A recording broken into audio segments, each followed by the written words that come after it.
जैसे ही वह वहां जाकर देखता है कि उसके पिता एक बड़े से पेड़ के नीचे घायल पड़े हुए थे, यह देख सिम्बा के होश उड़ जाते हैं।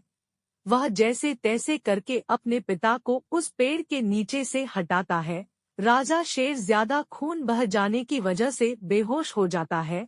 सिम्बा बहुत ही मुश्किल से अपने पिता को एक लकड़ी की बग्घी में रखकर गुफा में ले आता है। बारिश थम जाती है।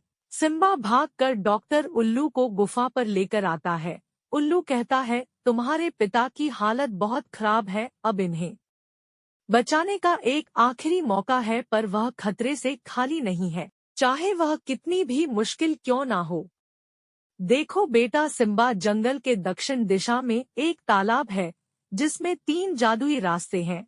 उनमें से एक जादुई रास्ते पर तुम्हें एक सुनहरा पेड़ मिलेगा, जिनकी कुछ पत्तियां लाकर अपने पिताजी के जख्मों पर लगानी होगी। पर हाँ, वहां जाना मतलब मौत के मुंह में जाने के बराबर है।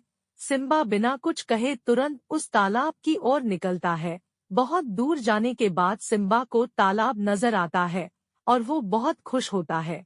सिम्बा उन 3 जादुई रास्तों के पास जाता है और देखता है कि वहां हर रास्ते पर एक शेर रखवाली कर रहा था। पहले रास्ते पर सुनहरा बाघ खड़ा था, दूसरे रास्ते पर सफेद बाघ और तीसरे रास्ते पर एक बूढ़ा बाघ खड़ा था। सिम्बा परेशान हो जाता है कि किस रास्ते पर जाना है। सिम्बा सोच ही रहा था कि पहले दरवाजे पर खड़ा सुनहरा बाघ कहता है, मुझे पता है तुम यहाँ क्यों आए हो, मेरे पास आओ, मैं तुम्हें बहुत ही ताकतवर बना दूंगा। बूढ़ा बाघ कहता है, बेटा सिम्बा, तुम्हें देने के लिए मेरे पास कुछ नहीं है, पर मुझे तुम्हारी मदद की जरूरत है। मेरी पत्नी बहुत बीमार है, उसने 2 दिन से कुछ नहीं खाया है।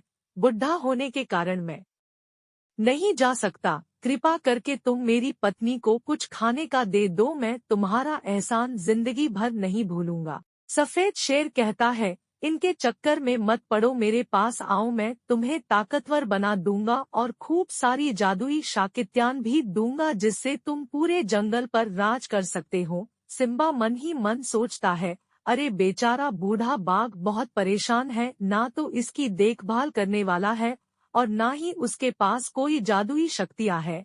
मैं पहले जाकर बुरी बाघिन को खाना देकर आता हूँ। यह सोचकर सिम्बा बूढ़ा बाघ के रास्ते पर चल पड़ता है। सिम्बा देखता है कि बाकी के 2 रास्ते गायब हो गए थे और उसी के साथ दोनों बाघ भी गायब हो गए थे और बूढ़ा बाघ एक जादुई बाघ में बदल जाता है। तुम्हारे पिताजी मुसीबत में हैं, फिर भी तुम बूढ़े बाघ की मदद के लिए तैयार हो गए। तुम मेरी परीक्षा में जीत गए हो। यह लो सुनारी पेड़ की पत्तियां, इन्हें ले जाकर अपने पिता के जख्मों पर लगाना, वह जल्द ही ठीक हो जाएंगे और तुम्हारी माँ भी तुम्हारे साथ अच्छा बर्ताव करेगी। सिम्बा वापस गुफा पर जाता है और शेर के जख्मों पर सुनारी पेड़ की पत्तियां लगाता है। राजा शेर एकदम ठीक हो जाता है। शेरनी भी उन पत्तियों को छूकर एकदम से बदल जाती है। वह सिम्बा के साथ अब अच्छे से पेश आने लगती है और वो खुशी खुशी साथ रहने लगते हैं।